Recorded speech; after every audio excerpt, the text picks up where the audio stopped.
In 2013, 7 university researchers with no product, no customers, and no company started competing against Google. Google had the engineers. Google had the cloud. Google had basically infinite money. And yet, 13 years later, that small team's company is worth $134 billion. And it's respected enough that Google now partners with them, bringing its own AI models onto their platform. One tiny boring action, hand copying data because nothing talks to anything else, has cost companies billions of dollars in wasted time, bad decisions, and failed AI projects. Google invented the technology this entire industry runs on, a system called MapReduce, built back in 2004, programming system for processing huge amounts of data by splitting the work across many computers at once. But it saved progress to disk at every step, which made repetitive tasks slow. They had a decade-long head start, so why is it a startup, not Google, that ended up owning this space? The answer starts with one PhD student. 2009, UC Berkeley.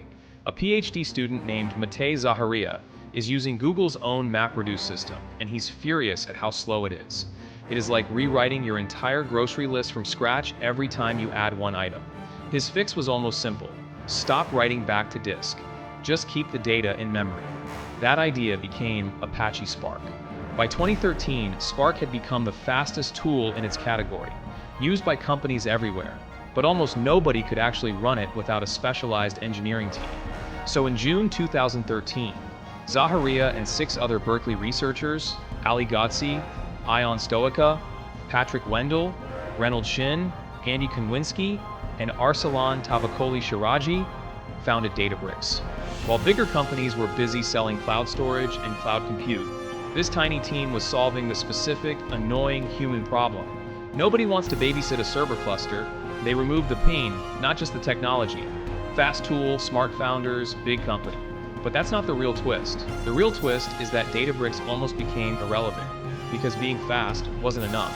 Data lakes were still messy, untrustworthy junk drawers. And that's exactly the crack hiding in. So the company had to reinvent itself. Not once, 4 times. Battle 1, 2018 to 2019. Databricks releases MLflow to manage AI projects.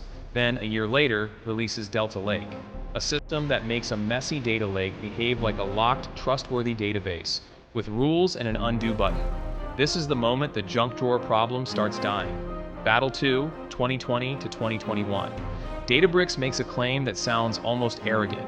You don't need a data lake and a data warehouse. You need one thing. They call it the lakehouse.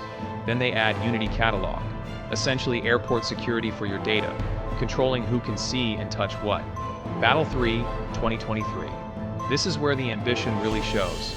Databricks makes its boldest bet yet, spending $1.3 billion to bring an AI company, Mosaic ML, in-house, and launches their own AI models.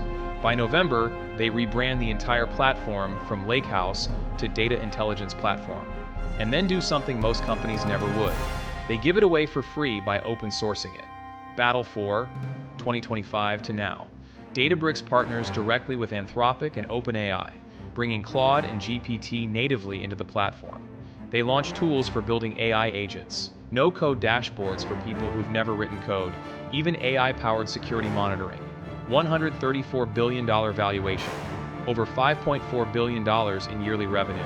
AI products alone bringing in $1.4 billion, used by more than 60% of the Fortune 500.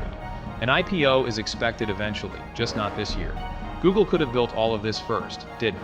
Not because they lacked the ability, but because Databricks kept solving the human version of the problem, not just the technical one. Faster processing, less babysitting, trustworthy storage, no lock-in. Every single move targeted the problem, not the competition. Now, I'd be lying if I said this company wins every fight. If you live entirely inside Google Cloud and only need SQL analytics, BigQuery might be simpler. If you're a Microsoft shop, Fabric could make more sense. And if you want the lowest maintenance SQL warehouse on Earth, Snowflake still holds that title. This isn't a story about one perfect winner. It's a story about which enemy a company chose to fight and how relentlessly they fought. This was one in a series where I plot how the platforms running the modern data and AI world actually got built. I'm building this channel from nothing. If this kind of investigation is something you want more of, subscribing is the one thing that actually tells me to keep making them. See you in the next case.